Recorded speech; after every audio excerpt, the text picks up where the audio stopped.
You already felt it before they ever did anything. That's the part no one talks about. The betrayal that hurt you the most wasn't a surprise. Somewhere underneath, in a place you kept overruling, you knew. There was a moment, maybe months before it happened, where something in you went quiet and uneasy around that person, and you told yourself you were being paranoid. You told yourself you were overthinking. You talked yourself out of the one instinct that was trying to protect you. You called it a flaw in yourself, being judgmental, being negative, not giving people a fair chance, when it was actually the most accurate read you had.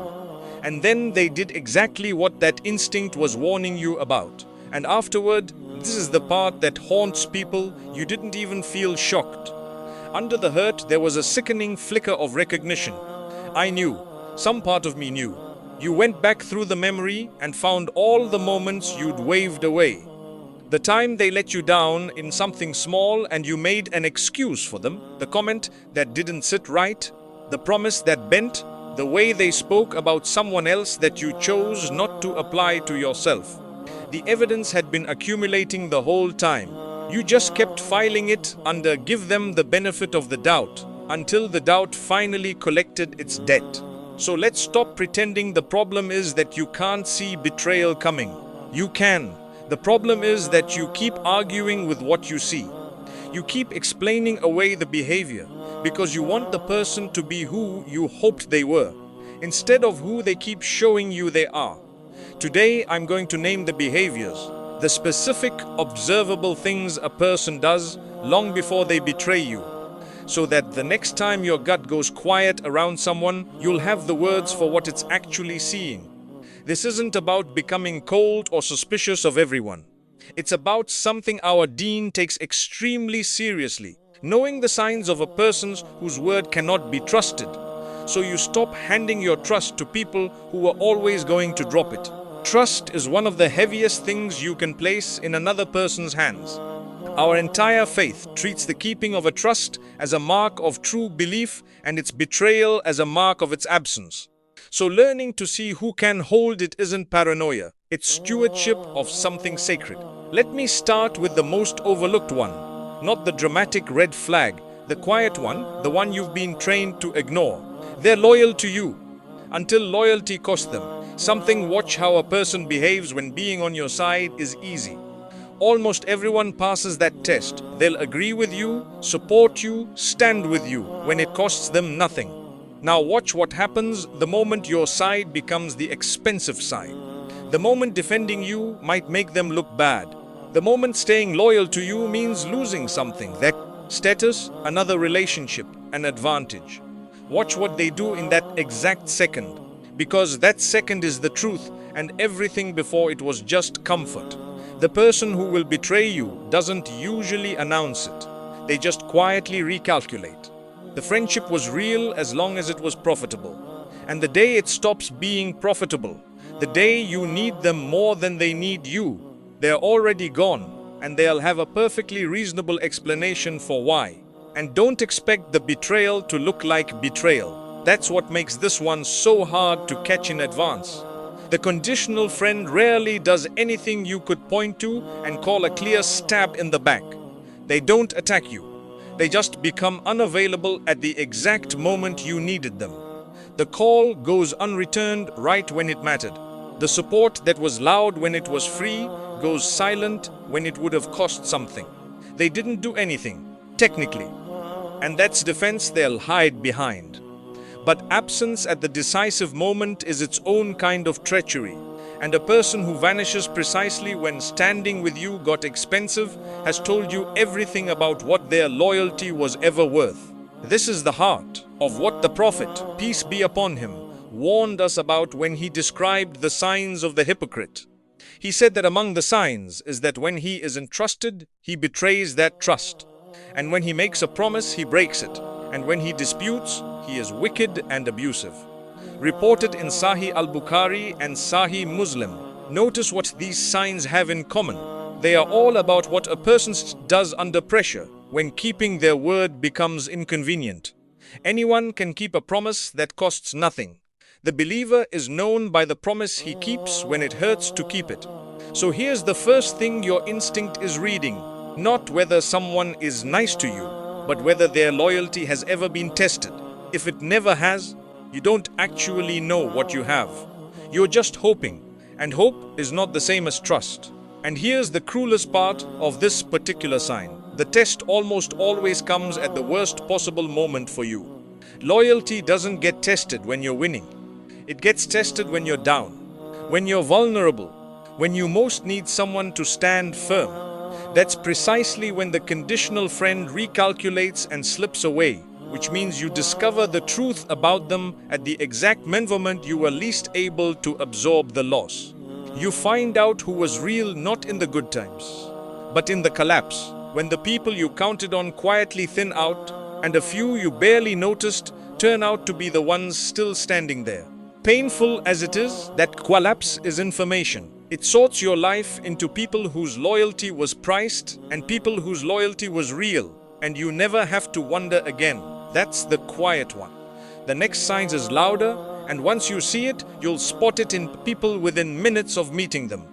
They talk to you about everyone else. Pay attention to what fills the space when you're alone with them.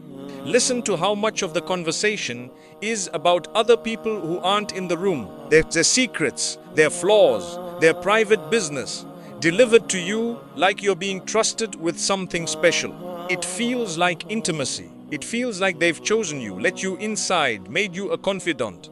That's the trap. Because the same person who sits with you dissecting someone else's life is, the moment you leave, sitting with someone else dissecting yours. You are not the exception to their habit. You are simply their current seat. The Prophet, peace be upon him, was unambiguous about the danger of the person who carries words between people. He warned that the one who goes around spreading tales, lighting fires from one relationship to the next, will face severe consequence, that such a person will not enter paradise. Reported in Sahih al-Bukhari and Sahih Muslim. Think about how serious that is. We treat gossip as light entertainment. He treated the habitual tale carrier as someone in spiritual danger. Because a mouth that betrays others' trust as a hobby has already shown you exactly what it will do with yours. And here is the precise mistake people make. They enjoy the access. They like being the one who's in the know, the one others confide in. So they keep that person close, flattered by the trust, never once doing the simple math. A person who cannot keep someone else's secret will not keep mine. The betrayal isn't a possibility with this kind of person. It's a certainty. It's just waiting for you to step out of the room. So when someone makes you feel special by handing you everyone else's private business, understand what you're really watching. You're watching a preview of how they'll talk about you. Don't be flattered, be warned. And notice the small detail that gives them away completely. How they talk about the people they claim to love. Listen to how this person speaks about their closest friend, their family, the people they're supposedly devoted to, when those people aren't around. If they'll casually expose the private struggles of someone they call a best friend, what exactly makes you think you'll be treated differently? You won't be. You're hearing, in real time, the voice that will describe you to the next person the moment you're not there. People imagine they've earned some special protected status, that this person would never speak about them that way. But the gossip has no special category for you. The habit is the habit. The mouth that opens for everyone else opens for you too. You just don't get to hear it. Now we move past behavior you can hear, into something harder to catch, because the next sign hides inside compliments. Their praise has a strange aftertaste. There's a kind of person whose compliments don't quite land right. You can't always explain why. They say something nice, and instead of feeling lifted, you feel slightly off. Like the praise had a hook in it. Like it was measuring you more than appreciating you. Learn to trust that feeling, because what you're sensing is real. Genuine goodwill feels warm and wants nothing. But there's a praise that comes from a different place. Praise that's studying you, flattering you to get closer, building a version of you in your own head so that you'll lower your guard. The person who overpraises you early, who makes you the most wonderful, most special, most understood person they've ever met within the first few conversations. That person is very often not admiring you. They're positioning you. This is the difference between someone who likes you and someone who wants to use you. And the tell is in the timing and the intensity. Real trust is built slowly, brick by brick, over time and tested moments. Manufactured closeness is poured on fast because the person needs you attached quickly before you've had time to actually see them. They flatter at the speed of someone who has a use for you and not much patience. And underneath that flattery, very often, is a heart carrying something it hasn't shown you. The Prophet, peace be upon him, taught that actions are judged by their intentions, that every person gets what they truly intended. Reported in Sahih al-Bukhari and Sahih Muslim, you cannot see another person's intention directly, but you can feel its temperature. The flattery that warms you and asks nothing is one thing. The flattery that leaves a strange residue, that always seems to arrive right before a request, that feels like it's softening you up, that is intentioned you're sensing through a smile. So don't measure people only by their kindest words. Measure them by what their words are quietly reaching for. The most dangerous people are rarely the ones who are cold to you. They're the ones who are suspiciously warm. There's a simple way to tell the two kinds of praise apart, once you know to look. Genuine appreciation is specific and it's occasional. This is a real thing you actually did, and then it moves on because the person wasn't keeping score. Strategic flattery is broad and relentless. It praises you, the whole of you, your character, your brilliance, your uniqueness, and it keeps coming because it isn't really about you at all. It's about the attachment it's trying to build. Real praise leaves you feeling seen. Manufactured praise leaves you feeling slightly indebted, slightly obligated, like a small invisible account is being opened in your name that you'll be expected to pay into later. And that's exactly what's happening. The flatterer is making deposits of warmth now so they can make a withdrawal of trust, money, access, or loyalty later. And they're counting on the fact that most people are too flattered to notice the ledger. We've covered loyalty that folds, mouths that leak, and praise with a hook. But there's a deeper sign now. One that lives not in what a person does to others, but in how they treat the one they think isn't watching. They have no fear of Allah when no one is looking. This is the sign beneath all the other signs. Everything else, the conditional loyalty, the gossip, the calculated flattery, flows from this one root. And it's the hardest to see because it lives in private. Ask yourself a simple question about the person you're deciding whether to trust. When nobody is watching, what stops them from doing wrong? For some people, the only thing holding them back from betrayal is the fear of getting caught. Take away the witnesses, take away the consequences, and there's nothing left. No internal break, no line they won't cross, because the only line they ever respected was other people's eyes. But a person who genuinely fears Allah carries a witness they can never escape. They keep their word in the dark because they know it isn't really dark. They return what was entrusted to them even when no one would ever know it was missing, because someone always knows.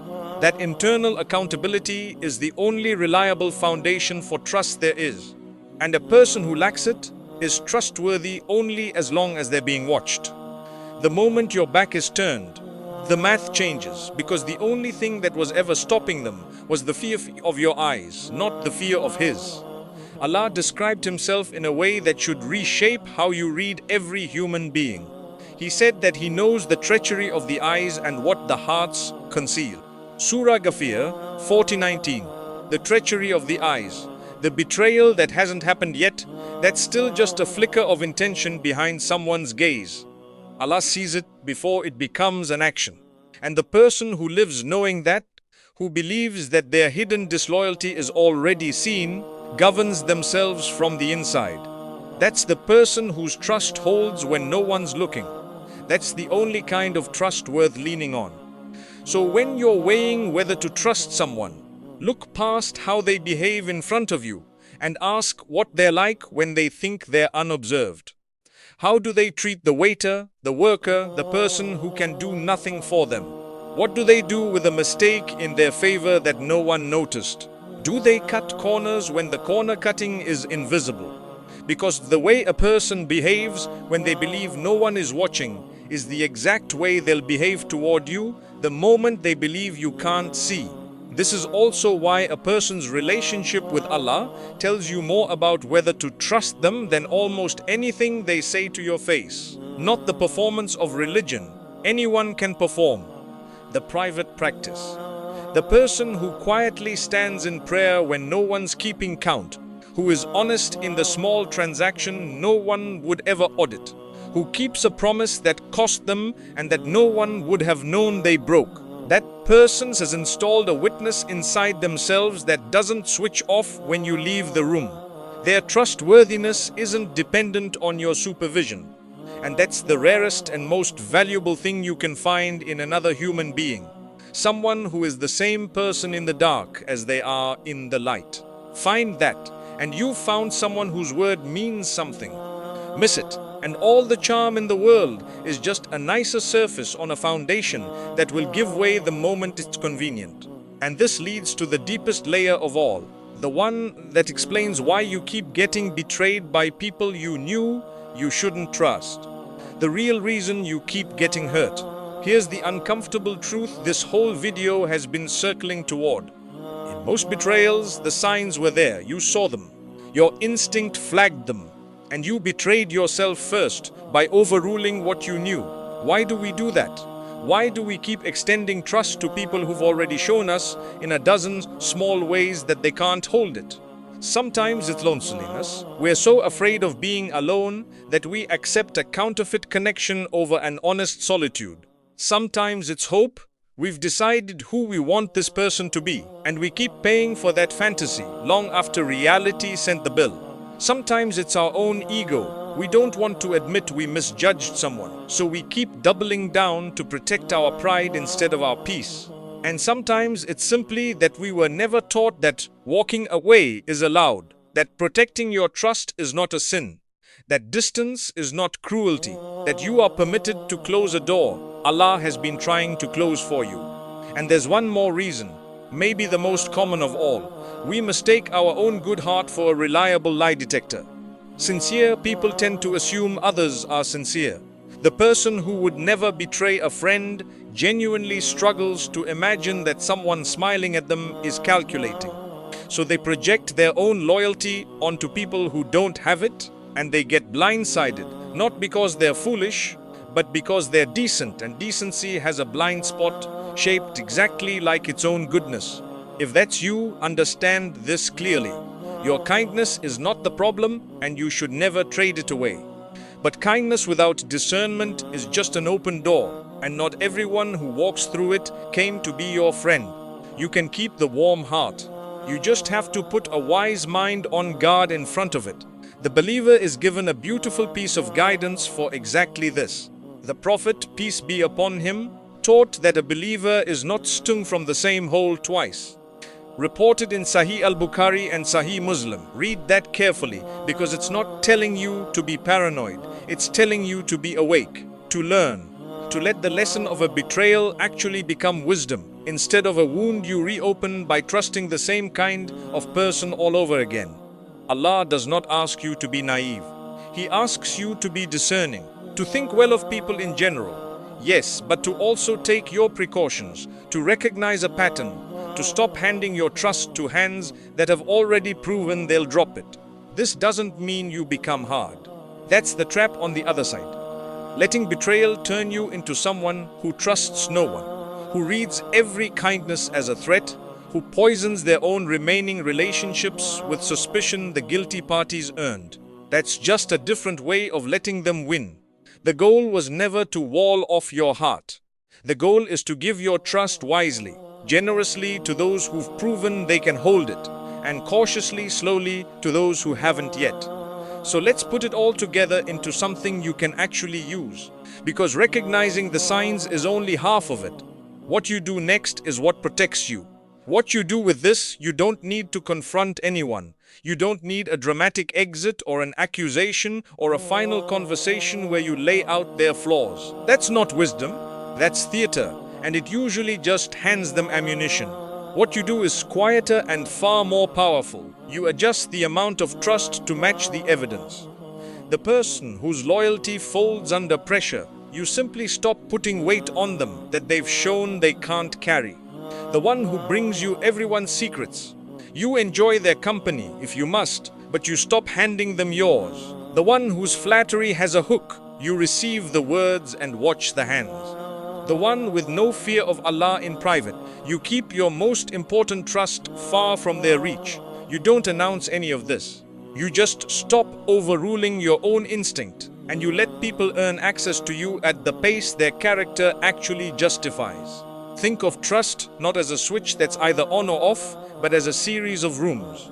Almost anyone is welcome in the first room. Basic courtesy, a friendly conversation, the ordinary goodwill you extend to people in general. But the deeper rooms, your secrets, your vulnerabilities, your money, your reliance, those are earned, one door at a time, by people who keep proving they can be in the previous room without misusing it. The mistake most people make in betrayal is giving someone keys to the deepest room before they've even been tested in the first. You don't owe anyone the inner rooms. Access to you is not a right people are born with. It's a trust they build slowly through demonstrated character. Let them build it. And if they show you they can't be trusted in the outer rooms, you simply, quietly never hand them the keys to the inner ones. And here is the part that should bring you some peace after all this talk of betrayal. The believer's ultimate trust was never meant to rest on people in the first place. People are people. The best of them will still fail you sometimes. Not from malice, but from being human. The only trust that has never once been broken, the only one who has never betrayed a single soul who relied on Him, is Allah. When you put your deepest reliance there, when He is your foundation and people are only the walls, then a person's betrayal can bruise you, but it can never destroy you, because the thing you were truly standing on was never in their hands to begin with. That's the freedom in all of this. You're not learning to read the signs of betrayal so you can live in fear of everyone. You're learning to read them so you can place your trust accurately. Light trust on people, who will sometimes drop it, and full trust on Allah, who never will. The person who lives that way is impossible to truly betray. They can be disappointed, but they cannot be broken, because the ground beneath them was never a human being who could walk away. So the next time your instinct goes quiet around someone, the next time something in you tenses up and you feel that familiar urge to explain it away, don't. Listen to it. That unease is not paranoia. It's the discernment Allah placed in you, doing exactly the job it was made for. You were never bad at seeing people. You were just too quick to argue with what you saw. Stop arguing. Start trusting the part of you that was right all along. If this named something you've felt but couldn't put into words, if you recognized a person while you were listening, then subscribe. Because this just exists to give you the clarity to protect your heart without hardening it. Share this with someone who keeps getting hurt by the same kind of person and can't see why. And tell me honestly in the comments, which of these signs have you ignored before? And what did it end up costing you? May Allah surround you with people worthy of your trust, give you the wisdom to recognize the ones who aren't, and keep your heart anchored to the only one who will never let it fall.